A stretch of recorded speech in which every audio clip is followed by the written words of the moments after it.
বিয়ে বাড়ি থেকে বাড়ি ফেরার পথে এক যুবককে প্রকাশ্যে গুলি করে খুন মুর্শিদাবাদে। মৃত যুবকের নাম শ্যামবাবু রায়, বয়স 32।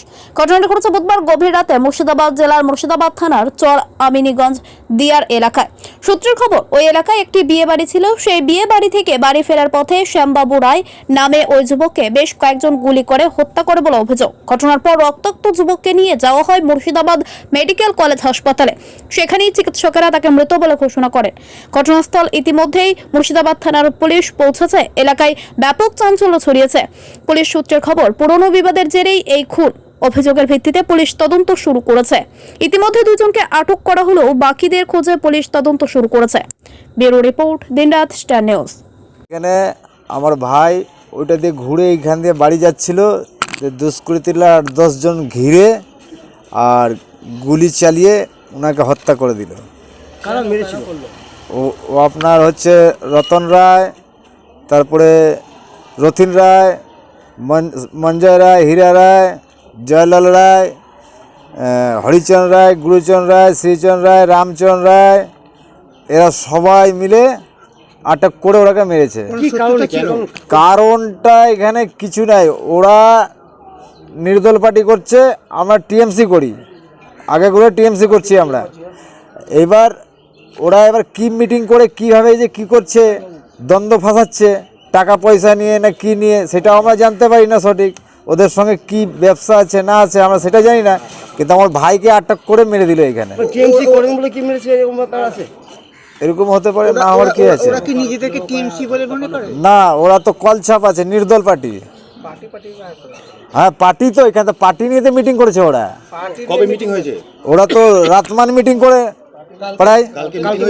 হ্যাঁ, ওরা বিয়ের বাড়িতে অনুষ্ঠান খেতে গেছে, বিয়ের যার মেয়ের বিয়ে সে বললো কি খেয়ে দিয়ে আপনারা বাড়ি চলে যান, আমার অন্য দল আসবে খেতে। এবার ওরা খেয়ে বাড়ি যায়নি, ওইখানে গুজুর মুজুর করেছিল। দিয়ে আমার ভাইরা আমরা সবাই গিয়েছিলাম খেতে, আমরা খেয়ে ওখান থেকে চলে এসেছি। তারপরে ওইখানে নাকি ফটকা ফাটানো নিয়ে ঝামেলা একটু হয়েছে। দিয়ে আমার ভাইগুলোকে বললাম ওইটা দিয়ে তোরা চলে আয়, দিয়ে চলে এসছে, দিয়ে এখানে ঘিরে মেরে দিয়েছে ওকে। আমি একা ছিল, আমিও ছিলাম এখানে। দিয়ে গুলি যখন ওরা চালাতে লেগেছে তখন আমি দৌড়ে গিয়ে ঘরের ভিতরে চলে গেছি, আমার ভাই ধরা পড়ে গেছে। ও মোটামুটি 4-5 রাউন্ড গুলি চলেছে এখানে। গুলিটা আমি সঠিক মুখে দেখলাম একটা, আর বুকে এখানে দেখলাম। কি নাম আপনার ভাইয়ের? শ্যামবাবু রায়। আর ইট পাটকাল মোটামুটি 40-50 জন ইট পাটকাল চালাছিল। না মানে এই যখন মানে খুনটা যেটা হয়েছে, এটা কি আগে কোনো গন্ডগোল হয়েছিল তার জন্য হয়েছে নাকি রাজনীতির কারণে হয়েছে? এদের ওরা যা গন্ডগোল গোটা পাড়াতে পাকায়, বুঝলেন তো। ওই যে লোকগুলো যা নাম বলছি আমি, এই গোটা পাড়াকে অশান্তি করে রাখে, বুঝলেন তো। কারো মা বহিন চিনে না ঠিক করে, এরকম ব্যাপার আছে ওদের।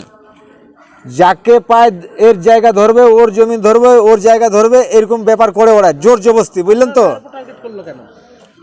এদের বিরুদ্ধে আমাদের বিরুদ্ধে করছে কি পাড়াতে এরকম অশান্তি করবেন না। এবার ওরা করতে আসছে জোর জবরদস্তি করে। এখানে রাম মন্দির উদ্বোধন করলো, আমরা বললাম ঠিক আছে, আমার জায়গাতে আমি মন্দির দিয়েছি, করো তোরা, কোনো ব্যাপার নেই, পাড়ার লোক সবাই করো, কোনো ব্যাপার নেই। ওরা করলো, আমরা কোনো বাধা দিইনি, কিচ্ছু করিনি। তার সত্ত্বেও আমার ভাইকে এখানে ঘিরে মেরে দিল। আপনার নাম? আমার নাম হচ্ছে কামেশ্বর রায়। এই গ্রামটার নাম? আমানীগঞ্জ চর, লালবাগ থানা। হ্যাঁ লালবাগ, মুর্শিদাবাদ থানা। শ্যামবাবু রায়। বয়স কিরকম আপনার ভাই? ও 34-35 এরকম বয়স আছে। কি কোন কাজ করতেন? কাজ মন থেকে জমি জায়গায় কাজ করতো, আপনার এইদিকে ওইদিকে একটা ডিউটি করতো, ব্যাস এই কাজ ছিল ওর। বিবাহিত? হ্যাঁ বিবাহিত, 2 বছর বিয়ে হয়েছে, 5 মাস হলো, ওটা মেয়ে হয়েছে, এখন 5 মাস হয়েছে। যাই হোক হয়েছে। কামেশ্বর রায়।